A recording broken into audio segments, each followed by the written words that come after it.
Fred Lichtel me dit, en dehors de Paris, 6 équipes se tiennent pour les places européennes.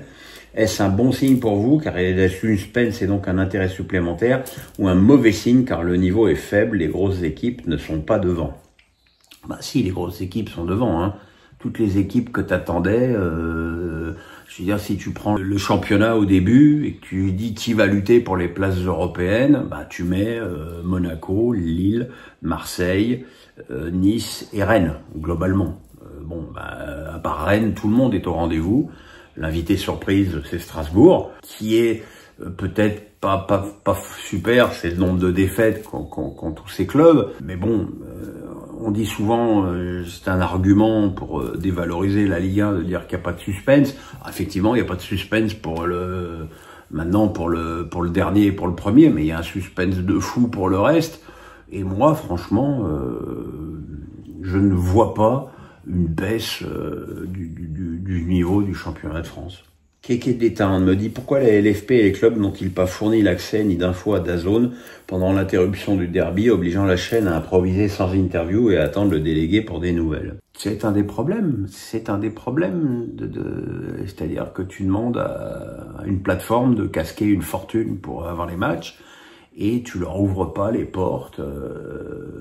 C'est-à-dire qu'ils sont pas considérés comme des partenaires, mais comme des journalistes, quoi. Et c'est pas normal. Quand t'as une organisation qui t'envoie 375 patates, la moindre des choses, c'est effectivement de les privilégier, parce que c'est pas la question de privilégier Ambre Gobillon et Ismaïl Boubdella, ça tout le monde s'en fout. Ce qui compte, c'est de faire que le mec qui paye pour voir ton championnat sur ta plateforme, bah, il soit mieux informé que les autres. Et c'est effectivement un des problèmes.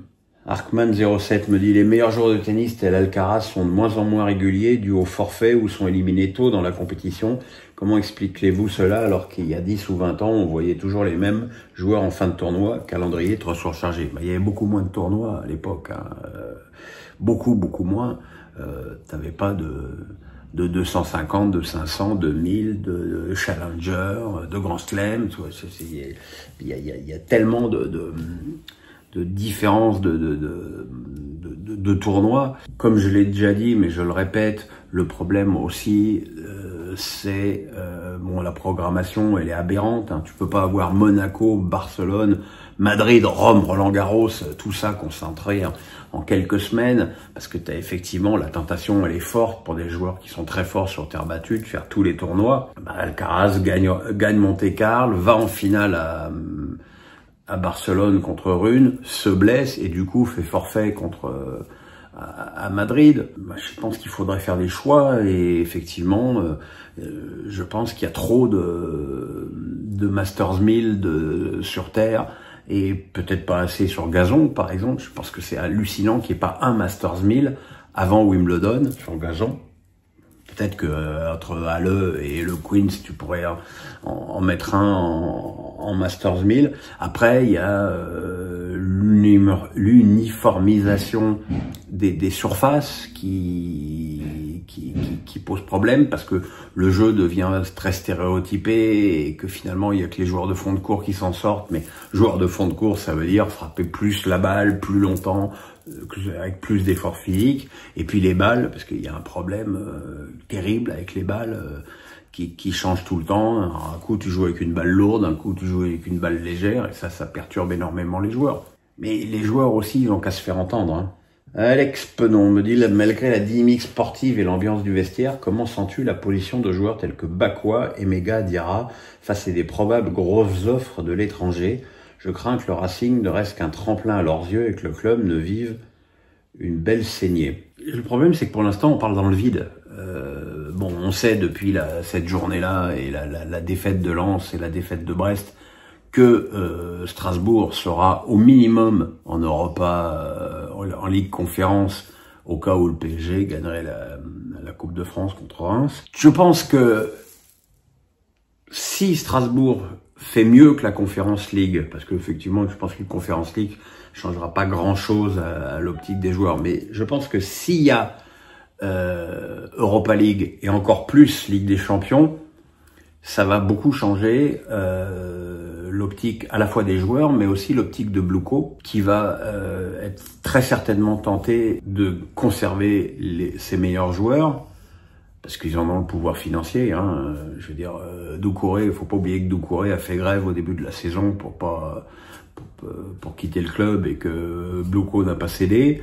Diarra voulait partir l'année d'avant, Bluco n'a pas cédé. Donc voilà. Et puis c'est vrai aussi que les joueurs s'entendent de façon assez exceptionnelle et que c'est quelque chose qui peut jouer dans le débat à la fin de la saison. A priori, il est acquis que Doucouré et Diarra vont partir parce que ce sont deux joueurs qui ont des bons de sortie de la part du club, parce qu'ils sont là depuis très longtemps, ils sont là avant Bluco.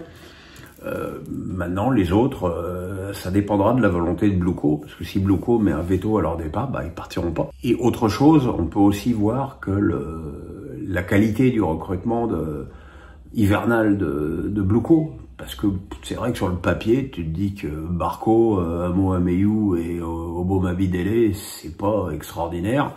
Et puis tu t'aperçois que le petit attaquant anglais, il est hyper prometteur et que Barco et Obo Mabidele, ils sont déjà titulaires. Donc faisons confiance aussi à Bluco et à sa capacité de recrutement avec Marc Keller au club. Moi je suis pas si inquiet que ça.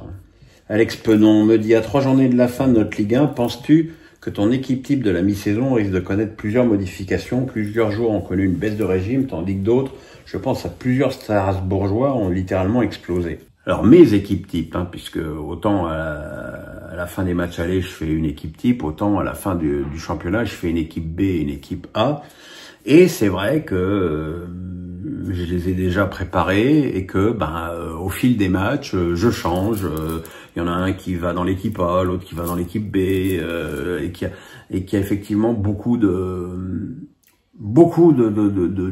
joueurs qui mériteraient d'y être, qui mériteraient une citation. Tu peux pas effectivement contenter tout le monde. Je pense par exemple au niveau des gardiens, entre Chevalier, Rouly, Perry, Petrovic, t'as énormément de très très bons gardiens. Forcément, il y en aura que 2. Donc il y aura toujours un petit côté subjectif, mais c'est vrai que c'est assez rigolo comme exercice. Alex Penon, décidément très en forme, avec un effet bail sans doute lié également au calendrier abordable des Rennais début 2025. Les mauvais résultats s'enchaînent avec 17 défaites en Ligue 1. Comment un club qui travaille si bien a pu se perdre ainsi? Habib Beye ne risque-t-il pas de perdre sa place cet été? Non, je pense pas. Je pense qu'ils sont très contents d'Habib Beye. Je pense qu'ils sont aussi très conscients de la nullité du recrutement de Massara en début de saison et de ce recrutement du mercato d'hiver très copieux et très discutable, même si effectivement on peut penser que derrière Jacquet, Jean Rau peuvent effectivement, c'est des joueurs jeunes sur lesquels le club peut compter la saison prochaine. Mais c'est vrai que Rennes s'est perdu. Rennes a terriblement perdu à la fin de la saison dernière, surtout en perdant plein de joueurs français, les deux doués. Enfin, on parlait de Guéladoué tout à l'heure dans une autre question. Guéladoué, il est parti à Strasbourg pour 6,5 millions. Je sais pas quelle est l'incompétence de brader un joueur de ce niveau-là, surtout quand on peut te retrouver avec Assignon à sa place. C'est des fautes comme ça qui sont des majeures et qui te plombent une saison. L'Olympien francilien me dit, victoire convaincante de l'OM sur Brest avec un retour à un schéma tactique plus classique, mais à la fois inattendu de la part de De Zerbi. Rien n'avait fuité. Peut-on en conclure que le but du stage à Rome, c'est aussi d'éloigner la taupe de la commanderie? Si c'est ça, c'est gravissime. Parce qu'il y a un moment donné, il faut bien se rendre compte que l'OM, ils vont pas passer toute leur semaine à Rome en délaissant la commanderie. Alors peut-être jusqu'à la fin de la saison, mais certainement pas la saison prochaine. Donc je veux dire, la taupe, elle attend tapis dans l'ombre, si taupe il y a. Moi j'y crois pas à cette histoire-là. Pour moi c'est de la tarte à la crème, c'est du folklore marseillais et ça veut pas dire grand-chose, quoi. De Zerbi a replacé Luis Enrique attaquant côté gauche et a replacé Rabiot au milieu. Enfin, j'ai surtout envie de dire, pourquoi a-t-il mis tant de temps à penser à quelque chose d'aussi évident que ça? La victoire, elle est large parce que T'as aussi eu un Gouiri en feu. La confirmation, tu l'attends surtout à Lille la semaine prochaine. Henri me dit, quand tu étais au CFC, il y avait toujours une très belle femme derrière Hervé Matou dans le public. La question est sûrement naïve, mais c'était voulu par la prod ou pur hasard. Je ne sais pas si c'était toujours le cas aujourd'hui. Je ne regarde plus depuis ton départ. Ben, en fait, les très jolies filles qu'il y avait derrière moi, derrière Hervé, enfin, là, c'est les hôtesses. Les hôtesses qui font office de vestiaire pour les spectateurs et qui placent aussi les gens. Donc elles sont là, elles travaillent. Donc effectivement, elles sont placées de façon stratégique derrière le présentateur et les chroniqueurs. Voilà, je t'avouerai que comme je regarde plus non plus, je sais pas si c'est toujours le cas aujourd'hui, mais enfin j'imagine que oui. Hein. Nico d'Amarjevire me dit, vous nous avez confié avoir des problèmes aux jambes, de quoi s'agit-il? Et c'est en rapport avec votre greffe du foie? Non, pas du tout. J'ai le genou droit qui est foutu, parce que 10 ans de tennis, 10 ans de tournoi de tennis à 140 kilos sur surface dure, tu te bouffes le genou, hein, voilà. Donc la décision est prise en septembre ou en octobre. Je me ferai poser une prothèse du genou, mais ça n'a aucun rapport avec ma greffe de foie. Le seul problème, c'est que la greffe de foie complique un petit peu l'intervention au niveau anesthésie notamment. Gaudi 44 me dit, une nouvelle défaite de Djokovic au premier tour lors d'un tournoi important. Penses-tu que l'heure de la retraite a sonné? Oui, je pense que l'heure de la retraite a sonné parce que quand tu arrives à 37-38 ans comme Nolé, à un moment donné, tu lâches physiquement, mais tu lâches aussi dans ta tête. Tu es peut-être plus prêt à faire des efforts de préparation, de concentration, d'envie. Moi, j'ai pas vu l'élimination à Madrid contre Arnaldi, j'ai vu les autres. Il y a plus d'envie. Il y a plus d'envie, et à partir du moment où t'as plus d'envie, quand tu as un jeu comme celui de Djokovic, qui est quand même basé avant tout sur la régularité et la précision, forcément, tu es un petit peu moins régulier, un petit peu moins précis, et tu perds des matchs. Je pense qu'il va essayer de tout donner à Roland-Garros, peut-être encore plus à Wimbledon, où il a peut-être un petit peu plus de marge que par rapport aux autres, puisqu'il faut se souvenir qu'il a été en finale l'année dernière, alors qu'il avait le genou dans le sac. Mais bon, ça sent la fin, et quelque part, c'est la vie, c'est totalement logique.